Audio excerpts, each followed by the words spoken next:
আসসালামু আলাইকুম। আজকে আমি একটি দেশি বেলে মাছের রেসিপি নিয়ে আসছি।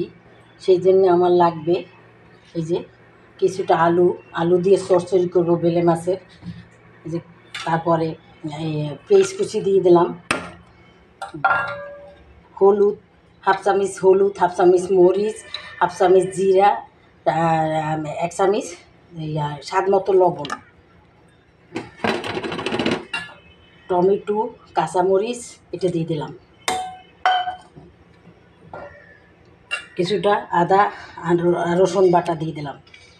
এখন আমি এগুলা তেল দিয়ে দিব। তেল পরিমাণ মতো তেল দিয়ে দিব। তেল দিয়ে দিলাম। এখন আমি সুন্দর করে হাতে মেখে, মাখার উপরেই মজা, সুন্দর করে মেখে দিব। হাতে মেখে সুন্দর করে বসাই দেবো আমি। দেখেন বন্ধুরা, বেলে মাছ, দেশি মাছ, এইসব মাছ সহজে পাওয়া যায় না, তাই আমি একটু আলু দিয়ে এটা চচ্চড়ি করবো আজকে। এখন হাতে মাখা হয়ে গেছে।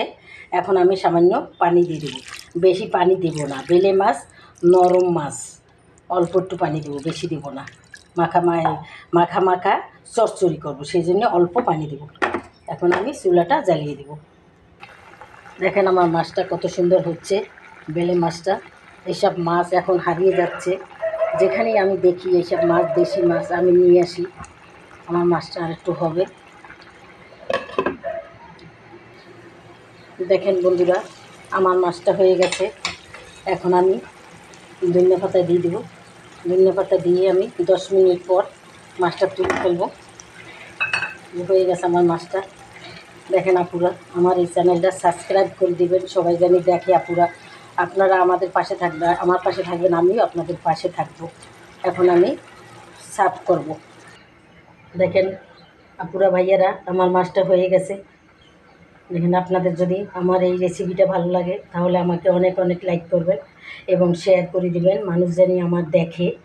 আর আপনারা কে কোথা থেকে দেখছেন সেটা আমাকে কমেন্ট করে জানিয়ে দিবেন। ভুল ত্রুটি হইলে সেটাও আমাকে জানিয়ে দিবেন এবং ক্ষমা করে দিবেন।